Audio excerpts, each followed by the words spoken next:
You asked me to figure out which video was recorded, so I did. Hi, I'm josemonkey, and I find people who ask to be found. Guys, this one looked really difficult, but it's another great example of how tiny details in your video that you may not even realize are there can end up revealing way more than you expect. So what can we see?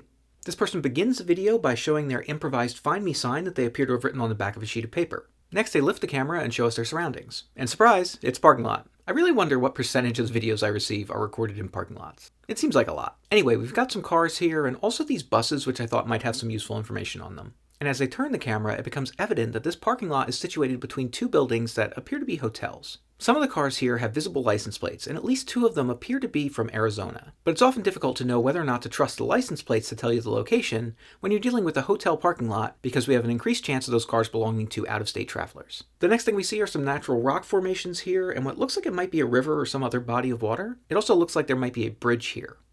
And that's pretty much it.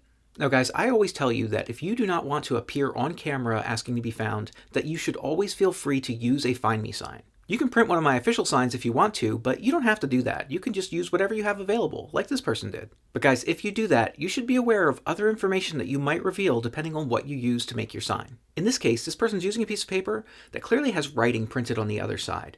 Yo, he's gonna use the Monkey Tech X-ray machine. You know I am. So if we reverse the video and mess with the contrast and exposure a bit, we can actually read some of the words that are printed on the opposite side of the paper. The first ones that jumped out at me are right here. I was pretty sure this said helicopter tours. Now, that wasn't super helpful. It's reasonable to expect that you might be able to get helicopter tours in a place that has natural landmarks like what we see. But I wondered if this was one of those informational flyers that you get when you check into a hotel. You know the ones, they list all kinds of local sites and attractions. If so, there might be other clues on this piece of paper that could help us find its location. Much of it was very difficult to make out though. I focused on this other line of text that we see here, and I eventually concluded that this said Lower Something Canyon?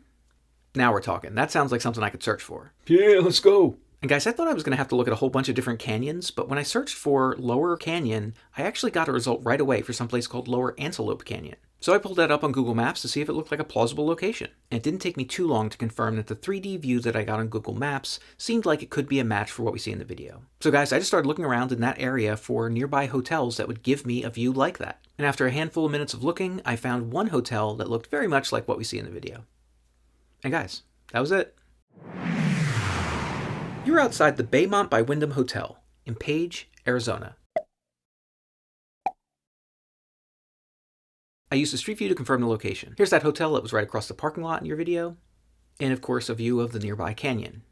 By the way, what we're seeing in the video is actually the Glen Canyon. The Lower Antelope Canyon is in the other direction and is significantly smaller. I nearly missed this location when I was looking because not all of these buildings are present in the satellite or 3D view on Google Maps. Fortunately, the photos in Street View were much more recent. Okay, so I know there are going to be people who say, how would you have found this place if they didn't show you that piece of paper? Man, haters gonna hate, bro. But even without that clue, I'm pretty sure I could have found this place. Between the Arizona license plates, the hotels, the charter bus, the bridge, and the canyon, I think I would have found this place eventually. Okay, it's time to check which previous location was closest to this one. And this time it's one of the places I found in Lightning Round 9 in St. George, Utah. That's about 117 miles or 188 kilometers away from this spot. Guys, check out the map of all the places I've found for you so far from the videos that you've sent me. And if anybody else wants me to find them, record a video where you say, "Find me, josemonkey," or something like that on camera, or hold up a sign that says something similar. And don't forget to tag me in a comment on that video.